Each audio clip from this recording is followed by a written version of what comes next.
perkenalkan, saya Zulfina Indrani dengan NIM 2414010307 akan dari kelas 4 PIH akan mempresentasikan setengah dari materi kelompok 7 dengan judul makalah model-model pengembangan kurikulum, yang mana saya akan menjelaskan poin bagian B, yaitu model-model pengembangan kurikulum. Baiklah, saya di sini akan menjelaskan tentang model-model pengembangan kurikulum. Apa itu model pengembangan kurikulum? Model pengembangan kurikulum itu merupakan pola atau kerangka konseptual yang digunakan untuk pedoman dalam merancang, menyusun, mengimplementasikan, dan mengevaluasi kurikulum. Nah, dalam praktiknya, para ahli pendidikan itu mengemukakan berbagai model dalam pengembangan kurikulum ini yang bisa kita gunakan sesuai dengan kebutuhan dan kondisi pendidikan. Nah, setiap model itu dia memiliki karakteristik, langkah-langkah, serta pendekatan yang berbeda-beda dalam proses pengembangan kurikulumnya. Di sini saya akan menjabarkan beberapa model-model dalam pengembangan kurikulum. Nah, model yang pertama itu adalah model Tiller. Nah, model Tiller ini tuh merupakan salah satu model pengembangan kurikulum yang paling awal digunakan. Model ini tuh diperkenalkan oleh Ralph Weitinger dalam bukunya yang berjudul Basic Principles of Curriculum and Instruction. Nah, buku ini tuh menjadi salah satu rujukan penting dalam kajian kurikulum karena dia memberikan kerangka yang sistematis dan sederhana mengenai bagaimana kurikulum itu seharusnya dirancang dan dikembangkan. Nah, melalui model ini, Taylor menekankan bahwa pengembangan kurikulum itu harus dilakukan secara terencana dan terarah agar tujuan pendidikan yang telah ditetapkan itu dia tercapai dan efektif. Nah, dalam model Taylor ini tuh proses pengembangan kurikulumnya itu dilakukan melalui 4 tahap.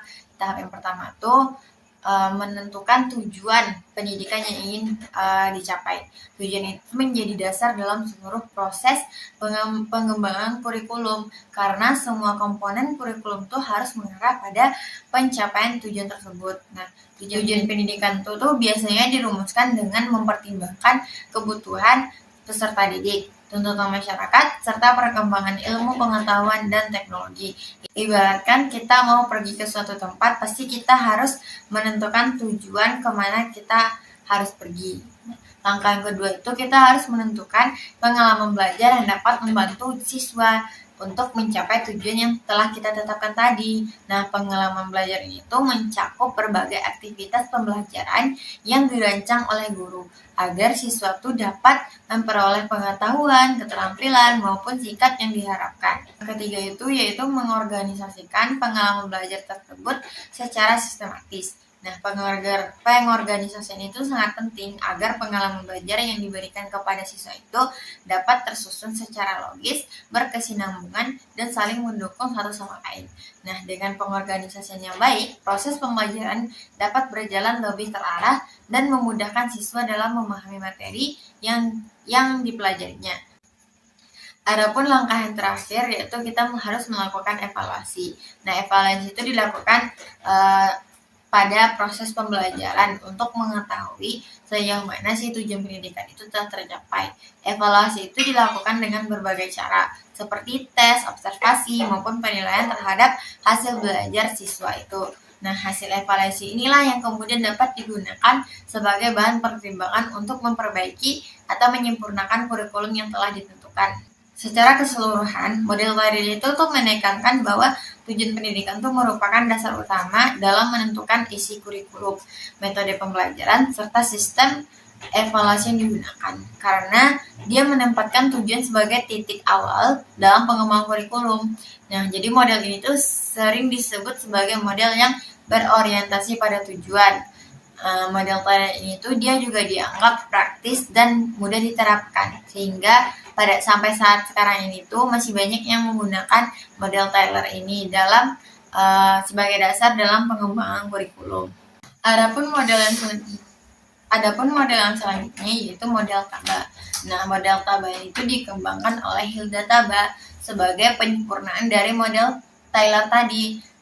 Kalau model Taba ini tuh dia menekankan bahwa proses pengembangan kurikulum itu sebaiknya dilakukan melalui pendekatan induktif.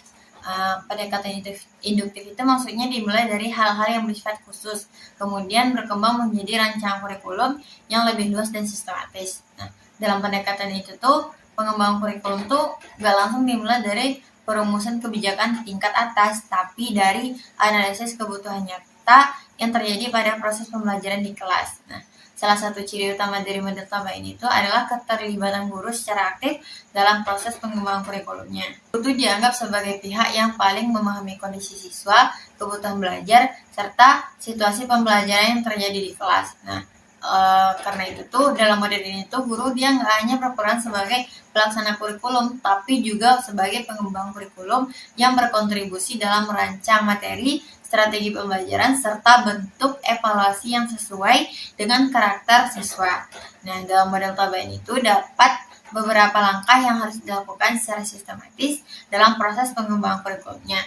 Nah, langkah yang pertama itu melakukan diagnosis kebutuhan siswa untuk mengetahui masalah, minat, serta kebutuhan belajar siswa itu. Yang langkah kedua itu yaitu merumuskan tujuan pembelajaran yang ingin dicapai berdasarkan hasil observasi kebutuhan siswa tersebut. Baru selanjutnya itu dilakukan pemilihan materi atau isi kurikulum yang sesuai dengan tujuan yang telah kita rumuskan tadi. Kemudian materi tersebut tuh kita organisasikan secara sistematis agar mudah dipahami oleh siswa. Nah, langkah berikutnya yaitu menentukan pengalaman belajar yang sesuai agar siswa ini tuh dapat mencapai tujuan pembelajaran yang telah ditetapkan. Nah, pengalaman belajar tersebutlah kemudian diorganisasikan dengan baik sehingga proses pembelajaran itu dapat berlangsung secara efektif dan berkesinambungan. Nah, tahap yang terakhir yaitu menentukan bentuk evaluasi yang digunakan untuk menilai sejauh mana sih tujuan pembelajaran yang kita tetapkan tadi itu tercapai. Nah, jadi untuk mengetahui efektivitas proses pembelajaran itu harus dilakukan evaluasi. Nah, secara keseluruhan, model Taba ini tuh dianggap lebih fleksibel dan kontekstual dibandingkan model pengembangan kurikulum lainnya. Hal ini tuh karena model tersebut tuh memberikan kesempatan yang luas kepada guru untuk berperan dalam mengembangkan kurikulum tersebut. Selanjutnya yaitu ada model administratif. Model administratif ini tuh merupakan salah satu model pengembangan kurikulum yang bersifat top down, yaitu prosesnya tuh dari atas ke bawah. Jadi pada umumnya model administratif itu dia dirumuskan oleh tim pengembang kurikulum. Dalam model administratif, pihak pengelola pendidikan tuh dia akan membentuk suatu tim sebagai tim pengembang kurikulum. Biasanya itu terdiri dari ahli pendidikan, ahli kurikulum, akademisi, serta praktisi pendidikan yang memiliki kompetensi dalam bidang pengembangan kurikulum ini. Tim ini tuh bertanggung jawab untuk merumuskan tujuan pendidikan, menentukan isi atau materi pembelajaran, menyusun struktur kurikulum, serta merancang sistem evaluasi yang akan digunakan dalam proses pembelajarannya. Nah, kalau misalkan kurikulum tuh udah selesai dirancang atau disusun, tahap berikutnya itu adalah proses sosialisasi dan implementasi kurikulum ke sekolah-sekolah. Jadi kurikulum yang telah dirancang tadi itu disampaikan kepada para guru dan pihak sekolah untuk dilaksanakan dalam kegiatan pembelajaran. Nah, dalam tahap ini guru berperan sebagai pelaksana kurikulum yang menerapkan berbagai ketentuan yang telah dirumuskan oleh tim pengembang kurikulum tadi.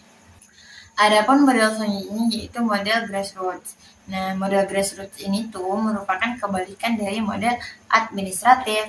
Kalau misalkan model administratif itu dia menggunakan top down, maka grassroots ini dia menggunakan bottom up, yaitu dari bawah ke atas. Nah, dalam penerapan model grassroots ini tuh, inisiatif pengembang kurikulum tuh dia biasanya muncul dari pengalaman dan permasalahan yang dihadapi guru dalam kegiatan pembelajaran sehari-hari. Nah, jadi guru tuh dia dapat melakukan berbagai inovasi seperti mengembangkan metode pembelajaran yang baru, menyesuaikan materi pelajaran dengan kebutuhan siswa, atau merancang kegiatan belajar yang lebih kreatif dan kontekstual.